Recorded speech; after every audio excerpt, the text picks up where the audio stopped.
নির্বাচনের প্রস্তুতি নিতে বললেন কায়কোবাদ। জানাবো শরিকদের সমঝোতায় আসন ছাড়বে বিএনপি।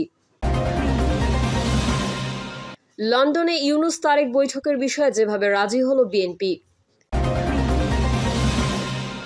এবং সর্বশেষ জানাবো ভারতে ফের বাড়ছে করোনা সংক্রমণ, পশ্চিমবঙ্গে এতক্ষণ শুনছিলেন সংবাদ শিরোনাম, এবারে বিস্তারিত। তবে তার আগে অনুরোধ থাকবে আমাদের চ্যানেলটি সাবস্ক্রাইব করে বেল আইকনটি ক্লিক করুন।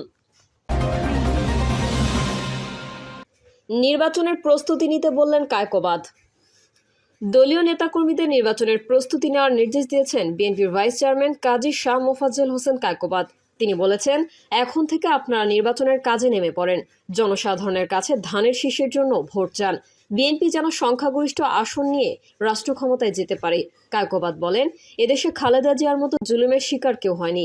তারেক রহমান সবচেয়ে বেশি ত্যাগ স্বীকার করেছেন। ফ্যাসিবাদের আমলে খালেদা জিয়া এবং তারেক রহমানের চেয়ে বেশি কেউ নির্যাতিত হয়নি। এ দেশ ও গণতন্ত্রের জন্য খালেদা জিয়া এবং তারেক রহমানের সবচেয়ে বেশি অবদান রয়েছে। শহীদ জিয়াউর রহমানের জন্য আমরা সর্বদা দোয়া করতে হবে, কারণ তিনি এদেশে বহুদলীয় গণতন্ত্র প্রতিষ্ঠা করেছেন। তিনি আরো বলেন, নেতা নয়, আমি আপনাদের ভাই হিসেবে থাকতে চাই। যতদিন বেঁচে থাকবো আপনাদের ভাই এবং সেবক হিসেবে থাকতে চাই। আপনারা আমার জন্য দোয়া করবেন। শরিকদের সমঝোতায় আসন ছাড়বে বিএনপি। শরিকদের কিছু কিছু আসন বিএনপি ছেড়ে দেবে এমন প্রশ্নের জবাবে বিএনপির মহাসচিব মির্জা ফখরুল ইসলাম আলমগীর বলেন, এটা সংসদীয় রাজনীতিতে খুবই স্বাভাবিক। এটা ন্যাচারাল, এটা হওয়া উচিত। আমরা আগে থেকে কমিটেড। আমরা নির্বাচনের পর একটা জাতীয় সরকার করব। জামায়াতে ইসলামী ও ন্যাশনাল রিপাবলিক পার্টিকে সমঝোতায় আসন দেওয়া হবে, এরকম আলোচনা আছে রাজনৈতিক অঙ্গনে। এই বিষয়ে প্রশ্ন করা হলে বিএনপির মহাসচিব বলেন, এগুলোর বিষয়ে আমার কোনো ধারণা নেই। আলোচনা থাকতে পারে।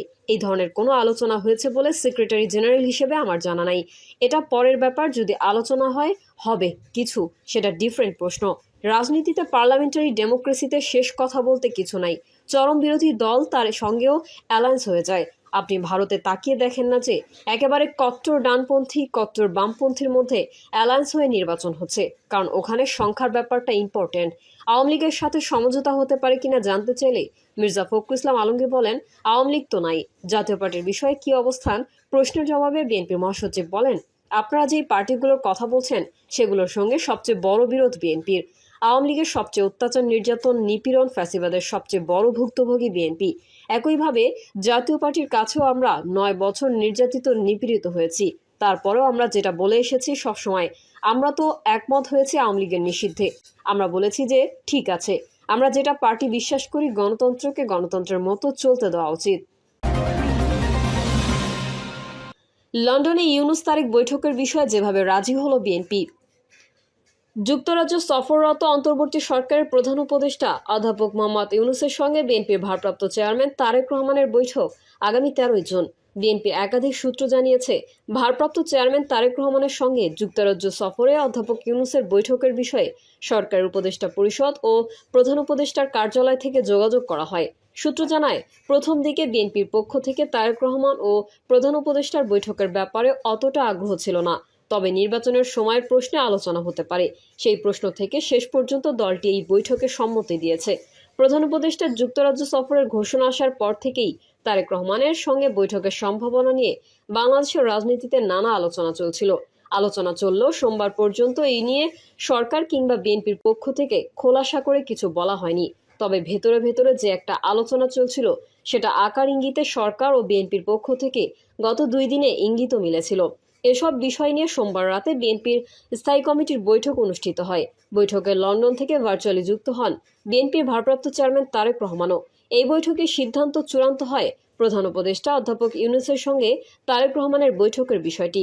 বিএনপি জানিয়েছে, আগামী 13 জুন শুক্রবার স্থানীয় সময় সকাল 9টা থেকে 11টা পর্যন্ত লন্ডনের হোটেল ডোরচেস্টারে বৈঠক অনুষ্ঠিত হবে।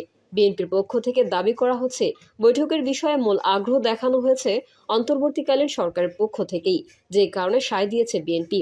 এ বিষয়ে বিএনপির স্থায়ী কমিটির সদস্য সালাউদ্দিন আহমেদ বলেন, যা কিছুই হোক সৌজন্যতা বজায় রাখতে হবে।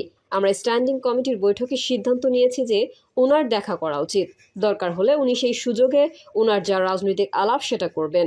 আজকে বিএনপির মহাসচিব মির্জা ফখরুল ইসলাম আলমগীর সাংবাদিকদের সঙ্গে আলাপকালে বিষয়টি খোলাসা করেছেন।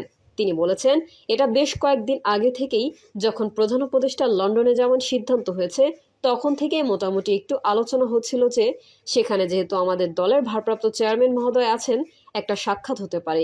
এই সম্ভাবনা তখন থেকেই শুরু হয়েছিল। ওনাকে ফর্মালি দাওয়াত করা হয়েছে মিটিংয়ের জন্য। এই মিটিংয়ের জন্য আমাদের স্ট্যান্ডিং কমিটির পক্ষ থেকে স্বাগত জানানো হয়েছে। আমরা প্রত্যাশা করছি এটা বাংলাদেশের রাজনৈতিক সংকট কাটাতে পজিটিভ ভূমিকা রাখতে পারে, বলেন বিএনপি মহাসচিব। তিনি বলেন, লন্ডনের প্রধান উপদেষ্টার সঙ্গে তারেক রহমানের বৈঠক আগামী দিনের রাজনীতিতে নতুন মাত্রা যোগ করতে পারে। ভারতে ফের বাড়ছে করোনা সংক্রমণ, পশ্চিমবঙ্গে আক্রান্ত 747। ভারতে ফের ঊর্ধ্বমুখী হচ্ছে করোনা সংক্রমণ। স্বাস্থ্য মন্ত্রণালয়ের সর্বশেষ তথ্য অনুযায়ী সোমবার একদিনে নতুন করে 358 জন করোনায় আক্রান্ত হয়েছেন। ফলে দেশজুড়ে সক্রিয় রোগীর সংখ্যা দাঁড়িয়েছে 6,491 জনে। খবর ইন্ডিয়ান এক্সপ্রেসের। সোমবার সন্ধ্যা পর্যন্ত করোনায় মৃত্যু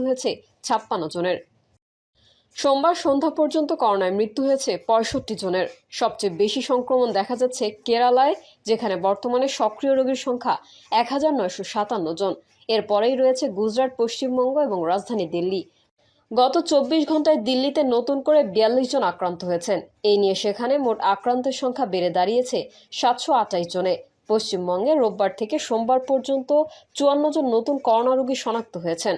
ফলে রাজ্যে মোট সক্রিয় আক্রান্তের সংখ্যা বেড়ে দাঁড়িয়েছে 747 জনে, যা কেরালা ও গুজরাটের পর দেশের তৃতীয় সর্বোচ্চ। করোনার বর্তমান পরিস্থিতি নিয়ে সোমবার একটি পর্যালোচনা বৈঠক করেছেন পশ্চিমবঙ্গের মুখ্যমন্ত্রী মমতা বন্দ্যোপাধ্যায়। তিনি জানিয়েছেন, কোভিড শব্দটি শুনলেই মানুষ ভয় পায়, তবে পশ্চিমবঙ্গের পরিস্থিতি এখন নিয়ন্ত্রণে রয়েছে। তবে বেসরকারি হাসপাতালগুলোর বিষয়ে তিনি মন্তব্য করতে চাননি। বিশ্ব স্বাস্থ্য সংস্থা এসব ভ্যারিয়েন্টকে পর্যবেক্ষণাধীন রূপ হিসেবে চিহ্নিত করেছেন এবং জানিয়েছেন, বর্তমানে আতঙ্কের কিছু নাই, তবে সবাইকে সচেতন থাকার আহ্বান জানানো হয়েছে। বিশ্ব স্বাস্থ্য সংস্থা এসব ভ্যারিয়েন্টকে পর্যবেক্ষণাধীন রূপ হিসেবে চিহ্নিত করেছেন এবং জানিয়েছেন, বর্তমানে আতঙ্কের কিছু নাই, তবে সবাইকে সচেতন থাকার আহ্বান জানানো হয়েছে।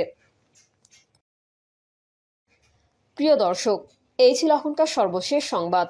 আপডেট ও সংবাদ পেতে চ্যানেলটি সাবস্ক্রাইব করে বেল আইকনটি ক্লিক করুন। কমেন্টে আপনার মতামত জানিয়ে আমাদের সাথেই থাকুন। ধন্যবাদ সবাইকে। আল্লাহ হাফেজ।